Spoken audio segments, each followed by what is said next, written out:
தீய சக்தி விரட்டிட்டோம், தூய சக்தி வந்துட்டோன்னு ஆட்சியில் அமர்ந்திருக்கிற தமிழக வெற்றி கழகத்துக்காக தான் இந்த பதிவு.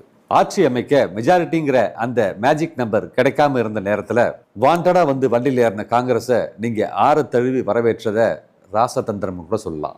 மதவாத சக்திகள் உள்ள வந்துடக்கூடாதுன்னு திமுகவோட கூட்டணி கட்சிகளை வெளியிலிருந்து ஆதரவு தர வச்சு உங்க ஆட்சியை தக்க வைக்க உதவி பண்ண ஸ்டாலின் சாரோட பெருந்தன்மையை கூட ஏத்துக்கலாம். இப்ப நீங்க முதல்வர், ஒரு தூய சக்தியும் கூட. அப்புறம் எதுக்கு செங்கோட்டையனை வச்சு அதிமுகவை உடைச்சு? சரி, இதெல்லாம் ஒரு பக்கம் இருக்கட்டும். கடந்த ஆட்சியில அங்கொன்னும் இங்கொன்னுமா நடந்த கொலை மற்றும் பாலியல் வன்கொடுமைகளை ஸ்டாலின் மேல பழிய சுமத்தி மிகைப்படுத்தி ஆட்சிக்கு வந்தீங்களே, இப்ப சட்டம் ஒழுங்கு சரியாயிடுச்சா சார்? நீங்க ஆட்சிக்கு வந்த இந்த 10-15 நாள்லயே நடந்த பாலியல் வன்கொடுமைகள், கொலைகள் எத்தனை? சமீபத்துல கூட திருச்சியில ஒரு பையன் அந்த பார்க்ல வச்சு அந்த பொண்ணை துப்பாட்டாவால கழுத்தை நெரிச்சு அவ ஏறக்குறைய மயக்கமா இருக்கிற அந்த நேரத்துல கல் எடுத்து அவ தலையில